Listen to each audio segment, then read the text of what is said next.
Halo teman-teman, kita ketemu lagi. Seperti biasa, kita kembali akan mereaksi video-video yang sangat menarik teman-teman. Tapi sebelum ke videonya, gimana kabar kalian semua? Semoga kalian selalu dalam keadaan baik dan sehat. Oke teman-teman semua, kali ini saya akan mereaksi videonya dari Daftar Top teman-teman. Dan kebetulan saya melihat judul yang agak menarik di sini, yang sangat menarik. Dan di sini dituliskan dalam judulnya, inilah proyek penyelamatan kapal terbesar dalam sejarah, teman-teman. Saya juga belum tahu videonya, kita lihat bareng-bareng di sini, kita reaksi bareng-bareng.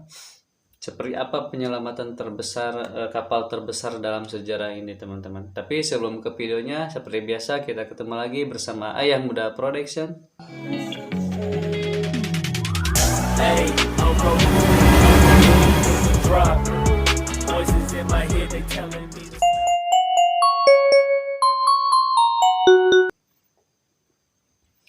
Oke teman-teman, tanpa banyak buang waktu lagi, kita langsung lihat aja ke videonya. Gimana ceritanya, gimana prosesnya, kita langsung aja cus ke videonya. Hai semua, Costa Concordia merupakan kapal pesiar yang dibangun pada tahun 2004, diluncurkan pada tahun 2005, dan mulai beroperasi pada tahun 2006. Namun ketika sedang berlayar, pada tahun 2012 silam, kapal pesiar Costa Concordia mengalami suatu insiden yang mengakibatkan puluhan orang meninggal dunia. Oke teman-teman, kita stop dulu. Jadi kapal ini bernama kapal Costa Concordia, teman-teman. Jadi salah satu proyek pembuatan kapal besar, teman-teman, yang diproyeksikan di tahun 2004, kemudian selesai 2005, kemudian berlayar di tahun 2006, teman-teman. Jadi setahun bertahap sampai berlayar di tahun 2006, teman-teman. Kita lanjut lagi ke videonya, teman-teman. Pada Januari tahun 2012, kapal pesiar Costa Concordia mengangkut 3.206 penumpang jadi dan mengalami 1.023 insiden, teman-teman, kru ya. kapal. Kapal itu melakukan pelayaran 7 hari, dan ketika kapal melewati sebuah pulau di Italia, Costa Concordia terlalu dekat dengan pesisir pantai pulau tersebut. Bagian sisi kapal menabrak batu karang. Tabrakan tersebut membuat sisi kapal robek sepanjang 35 meter. Karena lambung kapal mengalami robek yang sangat parah, hal ini berdampak masuknya air laut ke dalam kapal. Namun meski begitu, kapal tetap bergerak hingga akhirnya kapal pesiar berhenti dengan posisi miring sekitar 70 derajat. Proses evakuasi penumpang dilakukan selama 6 jam, namun tidak semua orang berhasil selamat dalam kejadian tersebut. Sebanyak 32 orang meninggal dalam insiden itu, dan Jadi ketika proses pencarian korban selamat telah berakhir, si kapal lambung dibiarkan kapalnya begitu itu saja kena dengan keadaan apa ya, masih membawa seperti muatan batu sebanyak pesisir 50.000 pantai, ton teman-teman. Jadi dan mengalami posisi sebagian kerobekan ya badannya di bawah tenggelam. kapalnya. Jadi air laut Costa masuk ke dalam Concordia memiliki sehingga ukuran yang sangat besar. si kapal itu Untuk berhenti dengan panjang dari kapal kemiringan ini 70 adalah derajat, 290 meter, teman-teman. lebarnya 35,5 meter, serta bobotnya sekitar 114.000 ton. Oke. Saking besarnya, Panjangnya jika dibandingkan 210 dengan kapal Titanic, ukuran kapal Costa Concordia 2 kali lebih besar dari kapal Titanic. 114.000 Dan karena ton, memiliki ukuran teman-teman. Jadi raksasa, sehingga menjadikan operasi penyelamatannya sebagai operasi penyelamatan maritim yang terbesar dalam sejarah. Oke, teman-teman, kita stop dulu di sini. Jadi, faktanya ternyata kapal Concordia itu lebih besar dari kapal Titanic, teman-teman.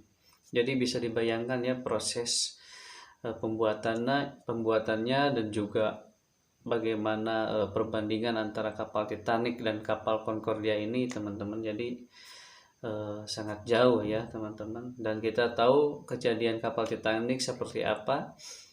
Dan ini kapal Concordia ini juga mengalami kecelakaan sama seperti kapal Titanic di laut ya, teman-teman. Yang bedanya kapal Titanic itu membentur seperti apa ya, batu karang ya kalau nggak salah, dan menjadi terbelah, kapal itu menjadi dua bagian, teman-teman, sampai akhirnya tenggelam ke samudra. Dan kalau kapal ini kejadiannya tidak di laut dalam, dan di pesisir pantai, karena terlalu dekat dengan pesisir jadi lambungnya itu kegores dengan pasir-pasir pantai yang mungkin terkena karang sehingga perut kapalnya itu tergores dan disebutnya bocor ya teman-teman, sehingga air laut masuk ke dalam dan kita lihat tadi dan eh, apa kapalnya berhenti dengan kemiringan 70 derajat teman-teman. Oke, kita langsung lihat lanjut ke videonya teman-teman. Serta menghabiskan dana hingga puluhan triliun rupiah. Dikhawatirkan dapat menimbulkan dampak negatif bagi lingkungan. Pemilik kapal pesiar serta pemerintah Italia membuat suatu proyek operasi penyelamatan terhadap bangkai kapal tersebut. Dan karena dianggap terlalu mahal untuk memperbaiki kapal pesiar itu, sehingga diambil langkah terbaik, yaitu membongkar dan mendaur ulang bahan apapun yang dapat didaur ulang pada kapal. Dan agar dapat didaur ulang, kapal terlebih dahulu harus ditegakkan dan ditarik menuju ke pelabuhan terdekat. Proses itu juga sangatlah sulit, dikarenakan besarnya struktur kapal yang mana panjangnya hampir 3 kali panjang lapangan sepak bola dan tingginya sama dengan gedung berlantai 13. 2 minggu setelah insiden, operasi penyelamatan dilakukan. Langkah pertama, mereka mengosongkan bahan bakar agar tidak mencemari lingkungan. Kemudian rencana selanjutnya adalah memutar dan menegakkan kapal yang disebut juga dengan parbuckle untuk mengembalikan kapal yang terbalik ke posisi semula. Operasi parbuckle terbesar juga pernah diterapkan pada saat insiden Pearl Harbor di tahun 1943 pada kapal USS Oklahoma. Proyek parbuckle Costa Concordia membutuhkan persiapan hingga berbulan-bulan. Dalam prosesnya, pada bagian bawah kapal diberi beberapa anchor block yang ditancapkan ke batu dasar laut sedalam 15 meter. Kemudian pada anchor block diberi kawat baja yang dipasang pada lambung kapal. Hal ini bertujuan untuk menahan kapal tidak bergerak ketika nanti akan dibalik. Lalu agar kapal tidak retak saat diputar nanti, bagian kosong di bawah kapal diberi tumpukan kantong-kantong yang berisi semen sebanyak 20.000 ton. Setelah itu dilanjutkan dengan pemasangan platform bawah air yang ditancapkan ke batuan dasar laut di kedalaman sekitar 30 meter. Kemudian pada bagian sisi kapal yang terlihat, dipasang beberapa tangki balas yang disebut juga dengan sponson menggunakan kren. Tangki balas itu memiliki ukuran yang sangat besar. Masing-masing sponson memiliki tinggi sekitar 33 meter dan memiliki berat 540 ton. Fungsi sponson sebagai penambat kabel baja. Pada bagian atas dari sponson dipasang hydraulic jack. Hydraulic jack itu kemudian diberi kabel baja yang diikatkan pada platform bawah air yang berada di bawah kapal. Lalu untuk bagian haluan kapal juga diberi struktur pendukung. Mereka membuat blister tank untuk menopang bagian bawah haluan, dan blister tank itu juga berukuran sangat besar dengan beratnya 1.700 ton. Ketika semua persiapan selesai, pada September tahun 2013, proses parbuckle mulai dilakukan.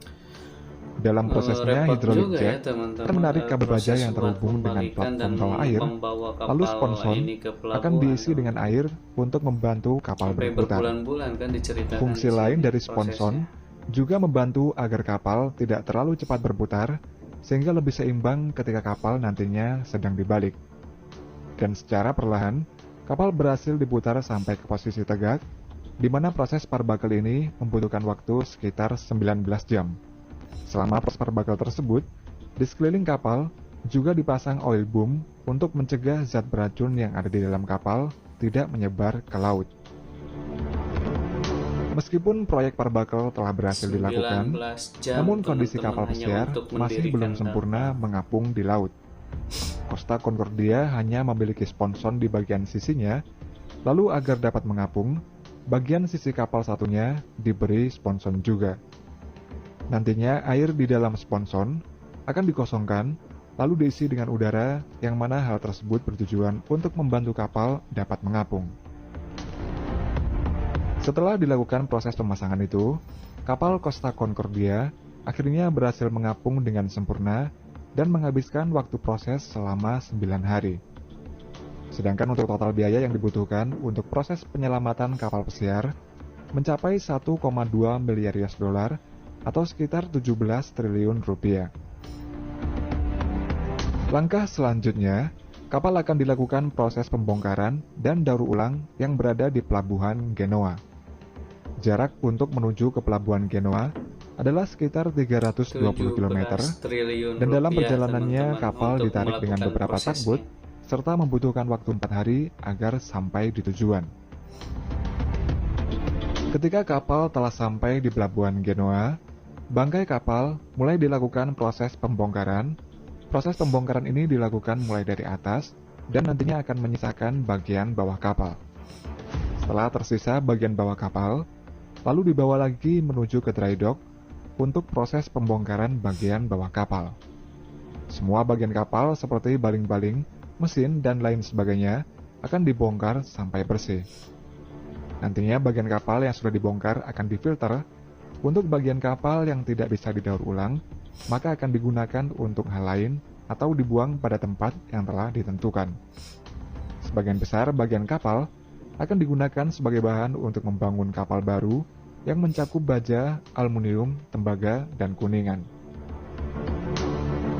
Mulai dari awal penyelamatan hingga proses parbakel memakan waktu 2 tahun lamanya hingga pada tahun 2014. Sedangkan untuk proses pembongkaran dan daur ulang kapal memakan waktu lebih dari 2 tahun yang selesai pada tahun 2017. Dikabarkan setelah proses pembongkaran dan daur ulang, keuntungan yang didapat dari bangkai tersebut 2 hanya sebesar tahun, 43 juta US sampai dollar saja proses selesai. atau sekitar 619 miliar rupiah. Total biaya bencana termasuk kompensasi korban, biaya pengangkatan, penarikan hingga pembongkaran diperkirakan mencapai 2 miliar US dollar atau sekitar 29 triliun rupiah.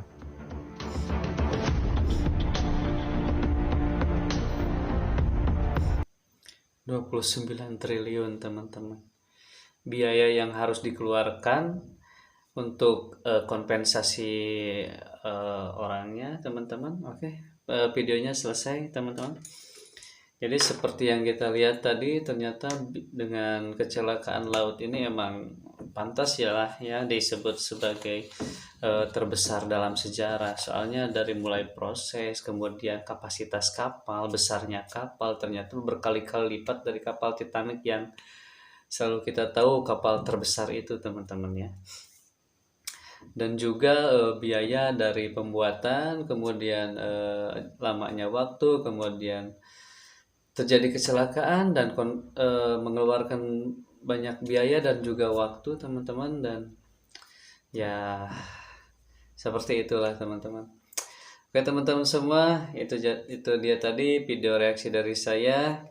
Jangan lupa dukung terus channel ini dengan cara like, komen, dan subscribe. Kita ketemu lagi di video berikutnya. Terima kasih.